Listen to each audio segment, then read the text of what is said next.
1 millimeter mindset happens in the space of just 1 little millimeter when we decide to move beyond what is professionally comfortable into what is possible. And trust me, those 1 millimeter moments, they find us. We don't get picked them. Like the time I opened the door into what I thought was going to be a food processing plant tour, and oh, it was. And I found myself on a catwalk suspended 25 feet above the stun line in a slaughterhouse. Now, below me were cattle that were destined to leave that plant that day in packaged form. Have any of you ever been in a slaughterhouse?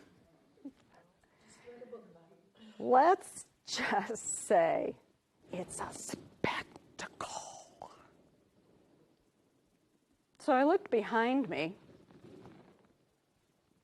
at the sales colleagues I had gone to the plant with that day, and they looked ahead at me, grinning.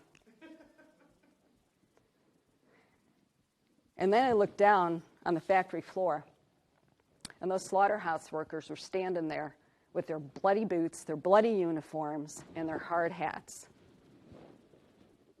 And they were looking up at me, grinning. Now, what do when you discover that you're 1 millimeter beyond your professional comfort level is happening right then on that catwalk above the stun line in that slaughterhouse? What would you do? I'm thinking, where can I return this 1 particular millimeter?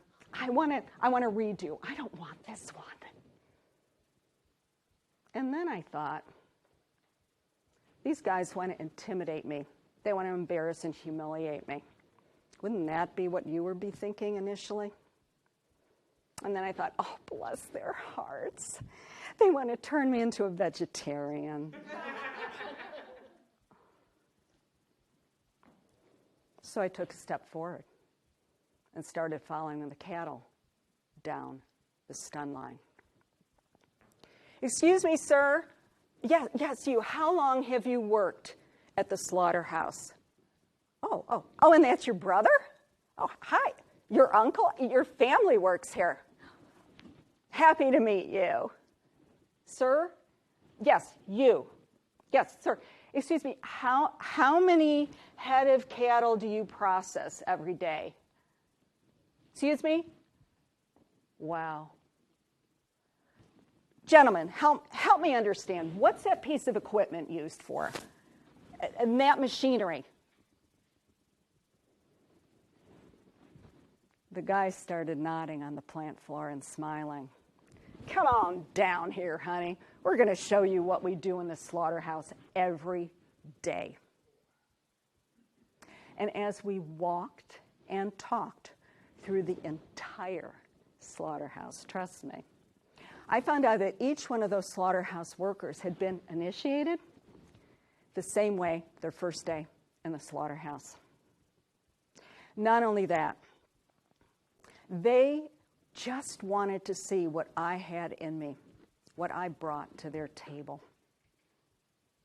As we walked and talked, it was the first time that the sales team actually went down on the plant floor and worked with the slaughterhouse workers. Normally, they bypass the whole mess, quite honestly, and just talk to the guys that were signing the contract. This day, they stopped segregating themselves by their social status, their job tiers, and whether they wore white collars or blue and bloody ones.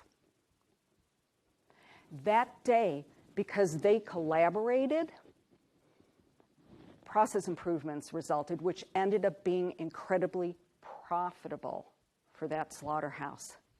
And that day, I spoke with the voice that eventually defined my career and my professional purpose. I leveraged collaboration for professional innovation, workforce engagement, and customer retention. What is the voice that defines your professional purpose?